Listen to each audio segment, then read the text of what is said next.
And napakaganda po ng ginagawa ng Diyos sa City Disciples. Kaya po, huwag kayong magpapahuli. Amen? Sabihin mo sa katabi mo, huwag kang magpapahuli. Doon naman sa nasa likod mo, sige harapin mo, huwag kang magpapahuli. Kasi alam niyo po, sobrang tagal natin pinanalangin. Hindi po ba? Kakatapos lang ng ating series called Kingdom Callings. At napakatagal po natin pinanalangin na tayo ay gamitin ng Diyos. Amen? Kasi nung nakaraan, even if we try, na alam niyo yun, maghanap tayo ng mga outreaches, magsimula tayo ng mga Bible studies, hindi siya inaalaw pa ng Lord kasi nung nagsisimula po tayo dito sa City Disciples, inaayos muna ng Diyos yung loob.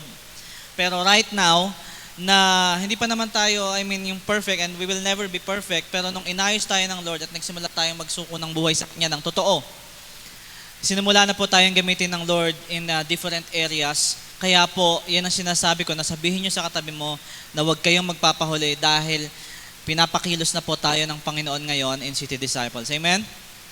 Okay, and kakatapos lang po natin ang series natin called Kingdom Callings. Papasok tayo sa panibagong season ng ating series, and this will be called Kingdom Realities. Amen? Sabihin mo nga sa katabi mo, Kingdom Realities. Okay, and sa mga bago po dito, o sa mga hindi nakasubaybay, we are going through the book of Matthew, written by the disciple of Jesus Christ, Matthew himself, the Gospel of Jesus Christ. And isa po ito sa mga pinaka-widely used, widely read, pinaka-binasa ng buong mundo na book in the Bible, the book of Matthew, and has been used by the church for 1700 years as the main content for discipleship. Okay po? And we are reading this. Matthew, once a tax collector, he was once an outcast, and his life was transformed and changed by Jesus Christ, at ginamit ang buhay niya para maisulat ito. And right now, we are going through it, at naniniwala po ako na habang ito ay sinimula natin ito this year, this has been a big impact sa aking buhay po personally. This has been discipling me habang ito po ay inaaral, and I hope and I pray na sa atin din pong lahat, tayo ang buhay natin ay matransform sa pamamagitan ng mga salita ng Diyos na ito. So ngayon po, kung kayo ay ready na, and you have your Bible. Sino may Bible? May physical Bible. Patingin nga ako. Amen. Praise God.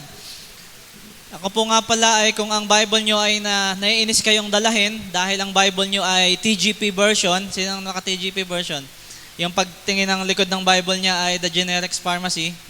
Ayan. Meron ba sa inyo? Ang dami ko nakikitang ganun eh. Minsan, parang nakakatamad din dalhin talaga. Ako po ay ngayon nagtatry na mag-rebind. So, dalahin nyo lang po sa akin. Nakita nyo po yung Bible ni Ate Faith nyo. Ayun. Yan. Ako po ang gumawa niyan sa biyaya ng Panginoon. Para po medyo mag-enjoy nyo. Kasi na-enjoy ngayon ng mga leaders po natin na yung Bible nila, ay alam mo yun, yung Bible nila aesthetic, yung Bible nila maganda. Kaya mahal na mahal nila ngayon yung mga Bible nila. Okay po. And ngayon po, we are going through Matthew chapter 12 and 13 dito po sa series na ito called Kingdom Realities.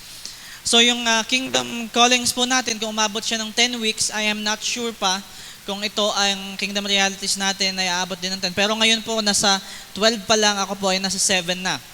Nasa 7 topics na po tayo sa Matthew chapter 12 pa lamang po. So ready yourselves, sa mga advanced readers po natin, ay i-exegete po natin itong verses na ito, verse by verse, word for word, line per line, hanggang sa maunawaan natin kung anong gustong sabihin ng Diyos. Kaya ngayon pong umaga, ang unang topic po natin in the Kingdom Reality series is called Misunderstood Mercy. Misunderstood Mercy. Sabihin mo nga sa katabi mo, mercy. Ayan, madalas po natin yung marinig. At dito po tayo, magsisimula tayo sa Matthew chapter 12, verses 1 to 8. Matthew chapter 12, verses 1 to 8. Magbabasa po ako sa English Standard Version, sa ESV. At doon po sa Bible natin, kung ang Bible niyo po ay mayroong mga title na nakalagay po dyan, Jesus is the Lord of the Sabbath. Basahin po natin sa verse 1. At that time, Jesus went through the grain fields on the Sabbath. His disciples were hungry, and they began to pluck heads of grain and to eat. But when the Pharisees saw it, they said to him, "Look, your disciples are doing what is not lawful to do on the Sabbath." Jesus said to them, "Have you not read what David did when he was hungry and those who were with him?" Verse 4, "How he entered the house of God and ate the bread of the presence, which it was not lawful for him to eat, nor for those who were with him, but only for the priests." Verse 5, "Or have you not read in the law how the priests in the temple profane the Sabbath and are guiltless? I tell you, something greater than the temple is here.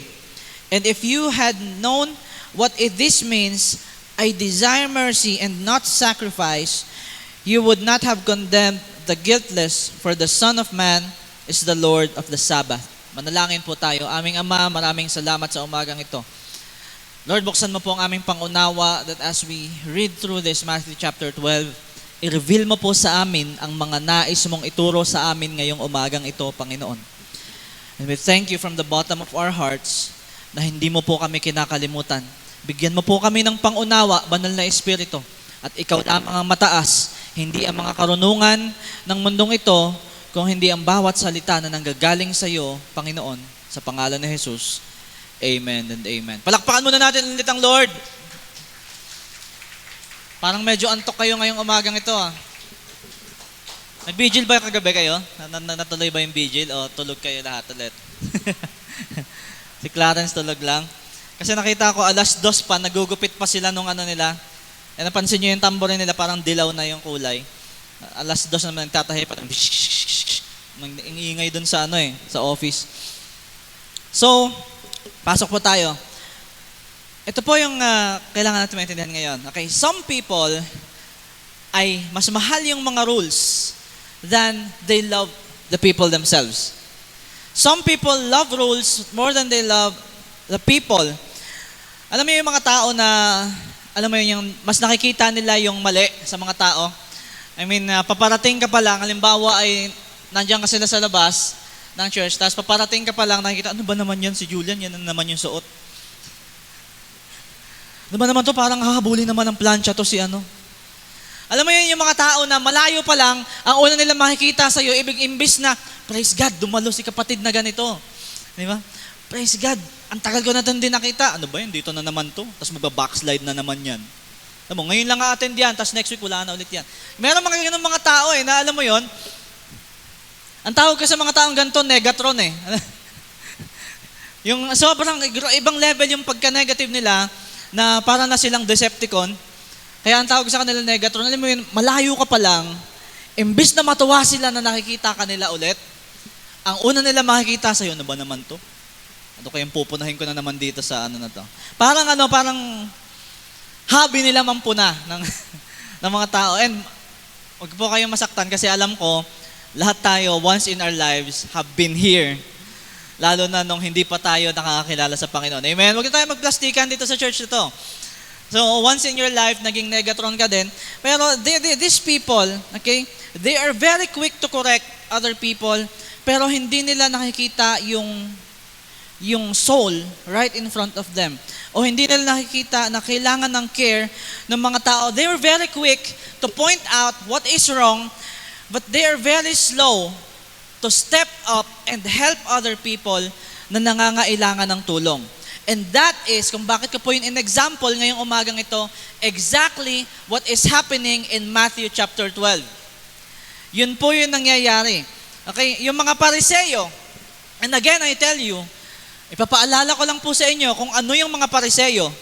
Ang mga Pariseo po, ito ay mga religious leaders nung panahon 2,000 years ago sa bayan ng Israel. Okay, ito yung mga tao na aral. Aral sila sa salita ng Diyos, sa Tanakh, sa Torah, sa Old Testament. They were going through it, word for word, verse per verse. para make sure nila na yung kanilang buhay ay sumusunod sila sa mga utos ng Diyos. Doon sa law of Moses, sa mga nakasulat in the Old Testament. Ito yung mga Pariseyo.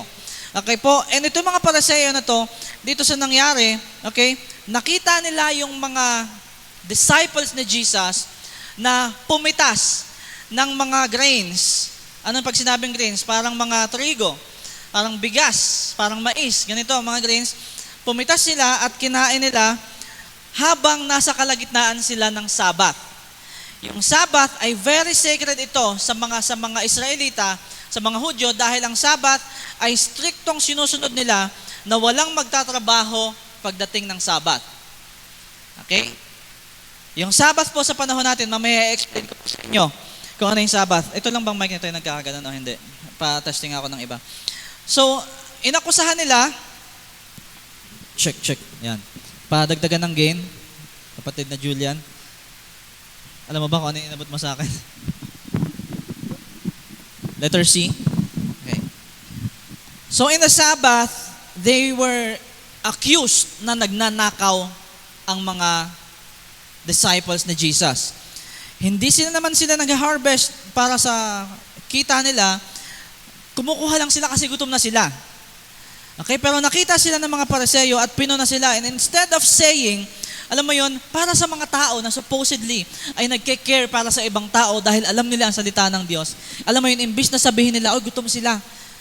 Marami naman tayong pagkain, yayain kaya natin sila kumain. Ang una nilang ginawa is, huli kayo! Nilalabag niyo ang batas ni Moses. Mga magnanakaw. Di ba? Imbis na yayain nila sila sa kanilang table at maghanda ng pagkain, inuna nila silang pinuna. Akala nila, dinedefend nila ang Diyos. Akala nila, pinoprotektahan nila yung kabanalan na itinuturo ng banal na kasulatan. Pero in reality, they were just defending their own version of holiness. Ibig sabihin, yung kabanalan na nasa isip nila nung panahon na to, sarili lang nilang gawa-gawa. Yung klase ng kabanalan na walang lugar ang compassion. Sabihin mo nga sa katabi mo, compassion. Meron silang religion, pero wala silang mercy. Wala silang mercy. And ito po yung kingdom reality natin ngayong umagang ito, na mahirap lunukin. Kung yung pananampalataya mo, if your faith makes you cold towards people, you are not defending God, you are defying Him. Kung ang iyong pananampalataya ay ibig sabihin ay magiging malamig ka sa ibang tao, tinan mo yung katabi mo, kung cold sa'yo, yan. Kung ang pananampalataya mo ay magiging cold ka sa ibang tao, hindi mo dinedefend ang Diyos. Actually, tumataliwas ka sa gustong mangyari ng Diyos para sa'yo. Kung mas concern ka pa para protektahan yung mga preferences mo than showing mercy to the broken, to the people who are going through something, you are not walking in the Spirit. You are walking in the footsteps of the Pharisees. And woe to you if you are walking through the footsteps ng mga Pariseyo na nagpapako kay Jesus sa krus. Jesus is about to expose the heart of God's law, and it was never meant to be a cage for people, but a channel of His mercy. Akala kasi natin, pag nakikita natin yung salitang law, nakikita natin yung salitang batas, ay ito ay isang kulungan na hindi tayo makakalabas. Na kailangan ganito ka lang, kailangan ganito ang tayo mo, kailangan ganito lang gawin mo, bawal ang ganito, bawal ang ganyan. Pero ang katotohanan, when Jesus is exposing this in the heart of God, the law is supposed to be a channel of His mercy. And He's going to show them, and us ngayong umagang ito, that mercy isn't God going soft or bending the rules. Mercy is the rule in His kingdom. Kailangan niyo po itong tandaan para sa mga nagno-notes. Mercy is the rule in the kingdom of God. Okay po? Sabihin mo nga ulit sa katabi mo, mercy. Pasok po tayo sa ating mga points for the note takers in this church. Number 1, when church people become the problem. When church people become the problem. Pasok po tayo sa verse 1 at himay-himayin po natin ang mga verses na ito. At that time, Jesus went through the grain fields on the Sabbath. His disciples were hungry and they began to pluck heads of grain and to eat. But when the Pharisees saw it, they said to him, "Look, your disciples are doing what is not lawful to do on the Sabbath." Actually, napanood ko natin to sa The Chosen. Napanood nyo na ba ito? Yung naglalakad sila doon sa daanan sa gitna ng grain field. And then gutom na talaga yung mga disciples eh. So, nagkuha sila ng mga grains para, alam mo yun, may chicha sa daan. Makakain naman sila. Pero nakita sila ng Pariseo na bad trip yung mga Pariseo sa kanila. And when we take a closer look, ito po yung sitwasyon. Yung mga disciples ni Jesus, okay, sila Peter, sila Andrew, sila Matthew, yan, si James and si John, yung mga kasama nila, hindi sila nagnanakaw. Hindi sila nagnanakaw ng grain. Kasi pagdating po, kung babasahin natin sa Deuteronomy, basahin nyo na lang sa mga Bibles ninyo. Deuteronomy 23:25, chapter 23, verse 25, allowed po ang mga tao na kumain sa grain field ng mga kapitbahay nila, ng mga neighbors nila, ng mga kasama nila sa kanilang community habang sila ay nagta-travel. So, iisipin kasi, ang una kasing maiisip natin, bakit sila nga nangunguha ng grains dun sa lugar na yon, eh hindi naman nila lupa yon. Tama? Sino dito yung mahilig dyan na manguha ng rambutan, ng may rambutan? Kasi sa harap namin, daming rambutan eh. Diba? Tapos, nakita nyo yun, ako sa mga rambutan sa bahay. O pag tumawid sa area nyo, uy, saging, parang tumatawid ng bakod ah. It is lawful for me to get this freaking saging because it is in our bakod. Diba? O sabihin, saan galing yung papaya? Nagpaalam ako sa puno. Diba? Nagpaalam ka ba sa puno? Sabi ko, pahingi sa puno nagpaalam. Tapos pagdating, may manok pang kasama. Kaninong manok yan? Lumipad sa sa kamay. Sabi ko lang, kluk. Nandito na, dumapit. Pero sa kanila po, in the Old Testament, in Deuteronomy chapter 23, verse 25, allowed po sila na makikain doon sa grain field kung sila ay nagta-travel. Hindi para kunin, para ibenta. Okay, iba yon. Unlawful na yun sa kanila. Pero kung alam mo yun, gutom ka lang, makikain ka, nagta-travel ka, okay lang yon. In the Old Testament, in Deuteronomy. Pero itong mga Pariseo, supposedly alam nila yon. Amen? Bilang yun ang main text na kanilang inaaral. Supposedly, alam nila yung Deuteronomy chapter 23, verse 25. Pero nung nakita nila yung mga disciples ni Jesus, ang unang pumasok sa isip nila, they were breaking the rules. Labag yan sa batas. Instead of offering these people bread, instead of offering them food, they offered criticism sa ginagawa ng mga disciples ni Jesus. And sabi ko sa inyo kanina, katulad ito ng mga tao na, alam mo yun, unang makita ka pala, ano ba naman yung si Dib? Ba't bukas yung niyan, yung dibdib? Napakita ba niya yung dibdib siya? Hindi dapat ganyan. Ano ba naman to si, ganito? Ano ba naman to si ganyan? Okay? And it is like seeing someone going to the church in old clothes, okay? Pero meron naman talagang, hindi naman talaga katanggap-tanggap. Kasi in this church, meron po tayo sa history ng ating church, meron po tayong pinauwi dahil mag-church siya na naka-boxer. Okay? Naalala niyo yan, huwag niyo nang tukuyin kung sino. Pero, magkita namin na neon green pa yung boxer. Ewan ko, tama ang pagkakaalala ko, kung tama pa aking memorya, pinauwi siya ni Ate Faith. Meron po tayong ganyan sa history natin in this City Disciples. Kaya, meron naman po talaga mga hindi katanggap. Pero alam mo yun na lang yung meron ka, pagkita mo, ba't ganyan yung sapatos ito? Ew. Di ba? Paano kung yun lang yung meron siya? Di ba? Paano kung yun lang yung meron siya at that time? And it is like turning away someone in need at your door because you simply don't like them. I mean, meron mga tao tayo na ayaw natin sa kanila na meron silang ginawa in the past na hindi natin nagustuhan, tapos makikita natin sila once na lalapit sila sa atin, tapos itataboy natin sila kasi ayaw natin sa kanila. Ito yung nangyayari. We are like the Pharisees kung ganito tayo. If your first instinct is to point out doon sa failure ng mga kapatid natin, o yung first instinct mo ay tukuyin yung pagkakamali nila, instead of meeting their need, hindi po natin naiintindihan ang puso ng Diyos. Nagkakamali tayo ng unawa sa puso ng Diyos kasi ang puso ng Diyos and what is supposed to be the posture of your heart is dapat meron niyang mercy. Ang issue dito sa pangyayari na ito, hindi yung nakikita nila. Ang issue dito sa nangyayari nito is how they see, kung ano yung nakikita nila. Ibig sabihin, hindi yung sitwasyon, kung hindi yung tanggap ng puso nila sa kung ano yung pumapasok sa kanilang mga mata. It is the same thing with us. Okay po? Yung mga Pharisees, ang nakita nila ay hungry men. Tama? Ang nakita nila ay mga taong gutom.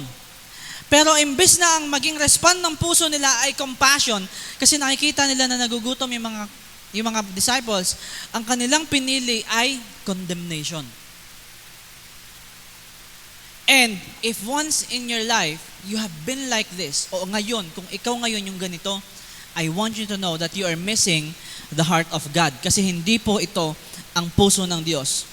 Okay? Amen po ba? Medyo masakit ito. Kung ikaw ito, meron medyo tinatamaan tayo. When you see someone struggling, ang una ba nating instinct is to help them, or you lean back and you stay away and you look at them far away, at ang una mang gagawin ay i-criticize sila. Kasi yung mga Pariseo, I am telling you, they have perfect attendance sa kanilang mga templo. Meron silang good theology. Ito yung ginagawa nila sa buhay nila. Inaaral nila ang salita ng Diyos. At very strict sila sa pagkikip ng mga rules na meron ang law of Moses. Tama? Tama, mali? Amen? Sa mga nagbabasa ng Bible, sa mga nanonood ng Devotion, very strict sila sa pagsunod sa salita ng Diyos. Pero Jesus still called them blind. Tinawag pa rin sila ni Jesus na mga bulag. Bakit? Kasi yung puso nila ay malamig. Hawakan mo nga yung katabi mo, tingnan mo kung pakiramdaman mo kung malamig. Yan. Baka kasi yung katabi mo, cold din yung heart. Sabi mo, wag kang cold. Sabihin mo sa katabi mo, sige, wag kang cold. Pakidakip ang ating tropa, mga pulis. Mga parak, pakidakip ang tropa natin. Yan. Yan. Meron tayo ditong mga Guardia Civil. Yan. Kung nandito si Wisi Karibok na, shout out kay Wisi nga pala. Yan. Shout out ka na, wala ka dito eh. Noong nakaraan, sabi kaya kailangan natin talagang Guardia Civil. Nagpipreach ako dito, may nagsusuntukan doon sa labas eh, ng mga bata. Kitang-kita ko sila eh, doon sa labas oh. Walang nakakita ng mga Guardia Civil. Okay. Number 2, pasok po tayo sa number 2. When Scripture is weaponized without understanding. When Scripture is weaponized without understanding. Again, when Scripture is weaponized without understanding. Kasi po ang nasa natin ay mga picture nila. Yan, kaya isulat nyo na lamang po muna. So pagdating natin sa verse 3, parang gusto kong basahin sa Tagalog eh. Pasok po tayo. Teka lang, magbubukas lang ako ng Tagalog na Bible. Na-enjoy ko po basahin ngayon yung Tagalog. Kung meron kayong, sinong meron dito ng Pinoy version na Taglish? Masaya ba? Nag-enjoy ba kayo? Ako kasi nag-enjoy pag nandun na sa sa Proverbs. Okay, verse 3 to 5. Sumagot si Jesus, hindi ba ninyo nabasa ang ginawa ni David nang magutom siya at ang kanyang mga kasama? Okay, mamaya, gusto ko po itong ibigay sa inyo in this church as an assignment. Hanapin niyo po ito in your Bible. Pumasok siya sa bahay ng Diyos at kumain siya Pumasok siya sa bahay ng Diyos, kumain ng tinapay na handog at pinakain din niya ang kanyang mga kasama. Labag sa kautosan ang ginawa nila sapagkat ang mga pari lamang ang may karapatang kumain na iyon. Hindi ba ninyo nabasa sa kautosan? Tuwing araw ng pamamahinga, ang mga pari ay may ginagawa sa templo na bawal gawin sa araw na iyon. gayon may hindi sila nagkakasala. So si Jesus, out of the response dito sa mga Pariseo, nag-quote siya ngayon ng scriptures na supposedly ay alam na alam ng mga Pariseo. Tama? Ibinalik sila na Jesus kung ano yung alam nila.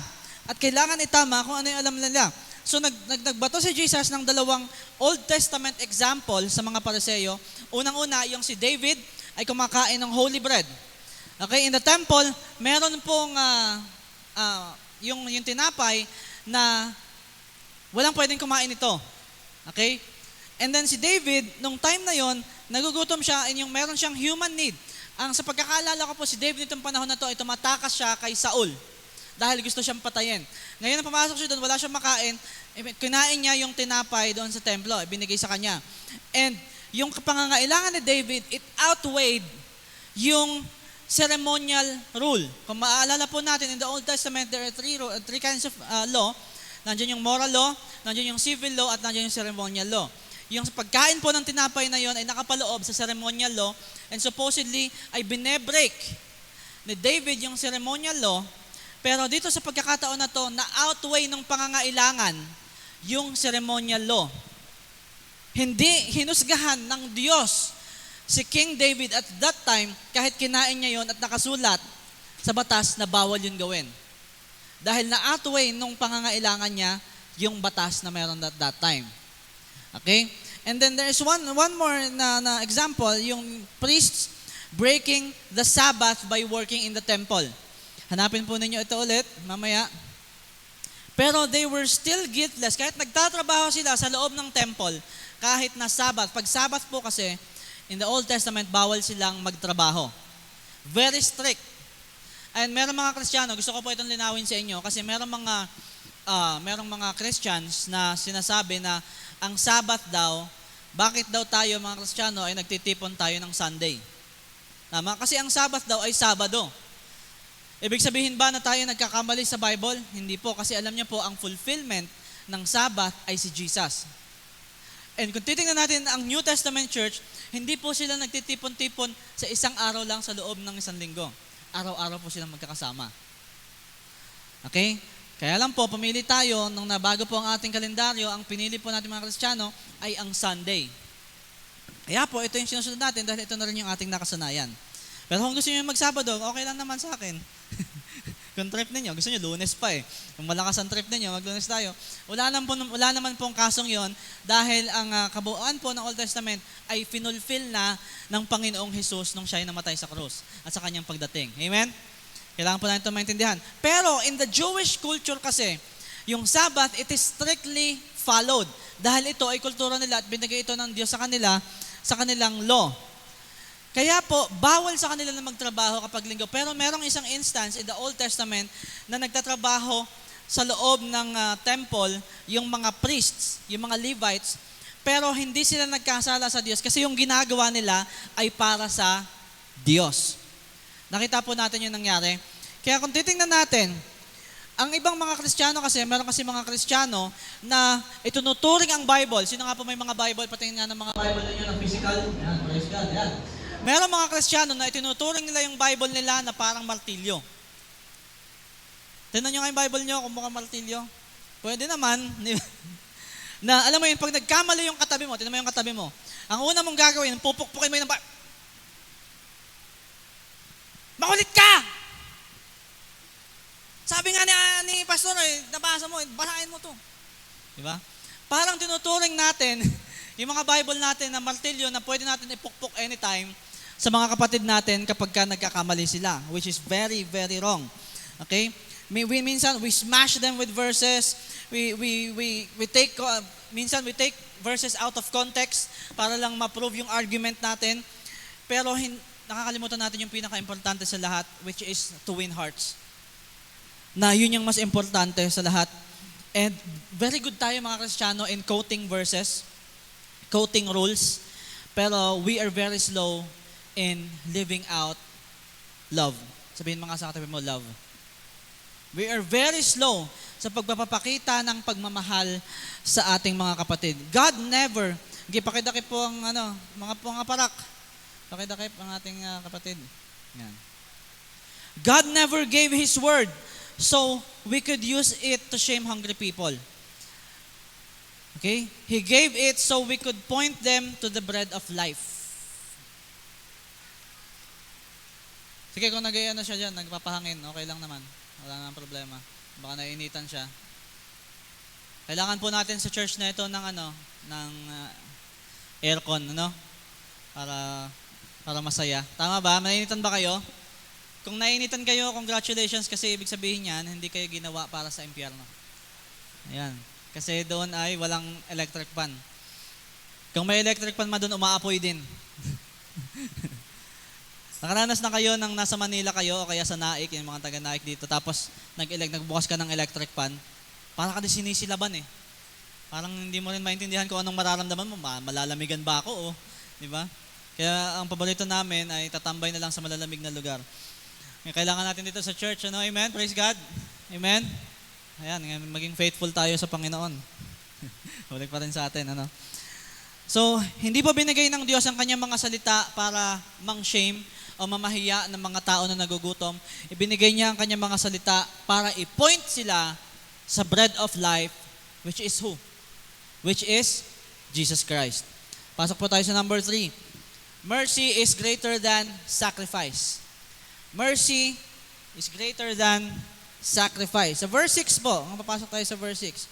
Sabi ni Jesus, I tell you, something greater than the temple is here.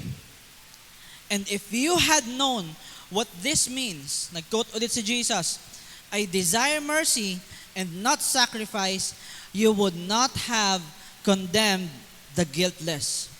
So, sabi ni Jesus, isa sa mga sagot niya, isa sa mga pinakamabigat na salita na sinabi ni Jesus, something greater than the temple is here. Alam niyo po kasi kung sino yung tinutukoy niya, that something greater than the temple is here, ang tinutukoy niya dito ay ang kanyang sarili. This is His presence. Kinote niya bigla yung sa Hosea chapter 6, verse 6, na nakalagay doon, I desire mercy, not sacrifice. Tayo kasi mga Kristiyano, ito kasi yung problema sa panahon po natin ngayon. Masyado tayong lulong sa sacrifice. Amen? Huwag na tayong mag-joke. Huwag na tayong maglokohan. Masyado tayong lulong sa sacrifice. Ano kayang kailangan kong gawin para sa Diyos? Ano kayang kailangan kong ibigay para sa Diyos? Pero kung tutuusin, sacrifice is good. Yes, amen? It is a channel of God's love when you sacrifice. It is the greatest form of love when you sacrifice. Pero, meron kasi mga bagay na kailangan mauna bago tayo makaabot sa sacrifice. Ang unang-una doon ay yung obedience. Hindi po ba? And ngayon, dito sa ating pinag-aaralan, it is mercy. Bago tayo makaabot sa sacrifice, sabi ni Jesus, I desire mercy, not sacrifice. Ibig sabihin, kahit buong buhay mo ay lulong ka sa sacrifice at sinuko mo lahat, binigay mo lahat, yung time mo, inubos mo sa ministry, pero hindi ka nagmamahal sa iyong kapatid, pointless lahat ng pinaggagawa mo. Okay? Amen po? Ito yung sinasabi ni Jesus. We are not performing para i-impress ang Diyos with religious performance. Pwede kang mag-tongues, mag-speaking in tongues ng 1 oras o kahit ng 12 hours o na isang buong araw na nag-speaking in tongues ka. Pero kung hindi ka nagpapatawad ng iyong kapatid, you've misunderstood mercy. Kung consistent ka sa pagta-tithes, sa pag-offering, at bilang na bilang mo yung iyong budget na kailangan to para sa Diyos, ibibigay ko to sa Diyos, dadagdagan ko pa to para sa renta ng church. Very consistent ka mag-tithes, pero nagbubulag-bulagan ka sa pangangailangan ng katabi mo, ng mga kapatid natin na nangangailangan, you have misunderstood mercy. Kung hindi ka nag-a-absent sa church, at every Sunday, nandito ka, maaga ka, naaabutan mo yung mga communicators natin, nagpe-present sila ng maaga. Pero hindi mo pa kinakausap yung kapatid mo. O kung sino man na nakaaway mo in years. Merong isang tao sa buhay mo na nagpe-pretend ka na lang na hindi siya nag-e-exist. Dahil sa isang petty fight na meron kayo, you have misunderstood mercy. If someone shares that they are depressed or anxious at nagsabi siya sa'yo, at ang una mong sagot sa kanila ay nasaan ang pananampalataya mo, instead of nandito ako para sa'yo, then I am sorry to tell you, you have misunderstood mercy. Mercy is the evidence na ang worship natin sa Diyos ay totoo. Pwede kang umawit dito at napakaganda ng iyong boses. Pwede kang, alam mo yon, yung talagang very immersed tayo in worship. Pero if you're not showing mercy, your worship will never be real. If you have got no mercy, you have got no mercy. You have got no worship. Mercy doesn't cancel holiness. It just proves it. Okay po? Mercy and holiness, they go together. So if your sacrifice makes you feel superior, kung ano yung ginagawa mo para sa Diyos, it makes you make you feel more superior than loving, hindi po ito yung uri ng disciple na gusto ng Diyos natin para sa church na ito. Okay? Kaya po tinatama natin ito ngayon kasi gusto natin maging tama yung ating pamamaraan sa harapan ng Diyos. And number 4, the Lord of the Sabbath. Pakisulat po sa inyo mga notes. The Lord of the Sabbath, sabi sa verse 8, for the Son of Man is the Lord of the Sabbath. Once again, nabanggit in the book of Matthew yung salitang Son of Man. Sino po nakakaalala kung saan natin huling nabasa yung title na Son of Man? Sa God of Miracle series. Yung merong dalawang bumubuntot kay Jesus na bulag. Alala natin, yung dalawang bulag na. So again, binanggit dito ni Jesus yung title na Son of Man, referring to himself, okay, which is indicating that he is the promised Messiah. He is the Savior. So the Pharisees treated Sabbath. Ito kasi yung tingin ng mga Pariseyo sa Sabbath. Tinitingnan nila yung Sabbath na parang isang checklist. Sino dito yung mahilig sa checklist? Ako mahilig ako sa checklist kapag pupunta ako sa palengke. Yan. Pag mamimili tayo, isang kilong patsanga, isang kilong ganito, 2 talong. Minsan pag mamimili tayo, meron tayong checklist. So ang tingin po ng mga Pariseyo sa Sabbath ay checklist. Pero sabi ni Jesus sa kanila, and very direct si Jesus, I am the Lord of the Sabbath. Jesus is the Lord of the Sabbath. Ibig sabihin, rest is not in rules. Ang pahinga ay hindi sa mga pagsunod sa mga rules, kung hindi ang pahinga ay in the relationship with the King. Ang totoong pahinga po ay makukuha natin doon sa relationship natin sa Diyos. You can keep the Sabbath, but by avoiding to work, and at the same time, you can still break God's heart by avoiding people. Kaya po ayaw natin dito ng suplado eh. Tama? Amen? Ayaw natin dito ng iniiwasan yung ating mga kapatid. Because Jesus is saying, stop acting like I am impressed by your schedule when your soul isn't even surrendered. Kalimutan na po natin yung pagkabisi natin para sa kaharian ng Diyos kung hindi mo naman sinusuko sa buhay mo at hindi ka nagmamahal ng iyong kapatid. Okay po? Tama? Amen? Kalimutan mo na lang lahat yan. Kung ikaw man ay ginagamit ng Diyos, kung ginagamit ka ng Diyos sa mga outreaches, sa mga Bible studies, para mag-preach, para magsalita, para tumugtog, para mag-worship lead, kung ang buhay mo ay hindi 100% fully surrendered sa Diyos, kalimutan mo na lahat ng ginagawa mo sa church. Mas mabuti pang magpahinga ka na lang.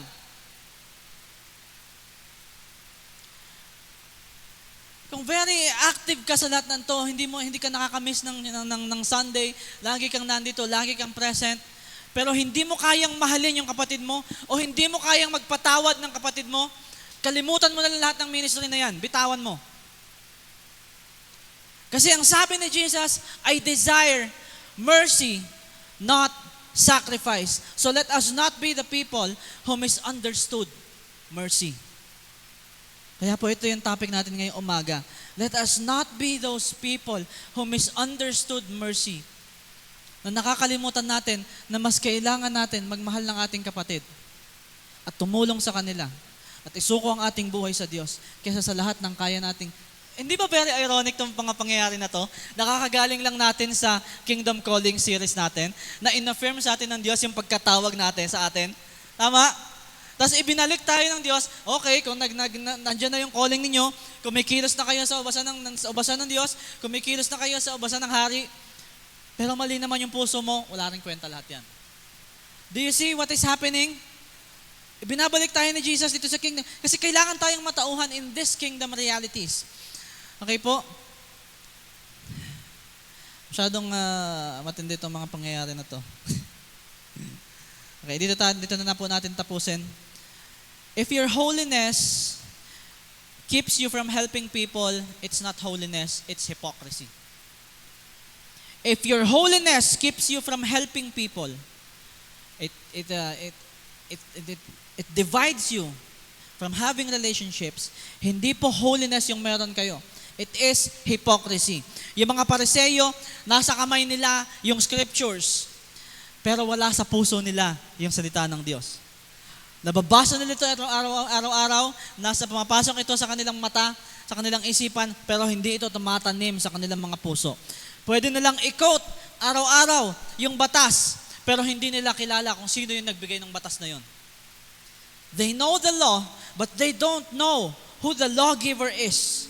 Ready sila i-defend yung mga rules, pero hindi sila ready i-defend yung mga mahihina, yung mga nangangailangan, yung mga mahihirap, yung mga nangangailangan ng tulong. They're very quick to defend these rules, not seeing kung ano yung pangangailangan ng kanilang mga kapatid. And if we are being honest,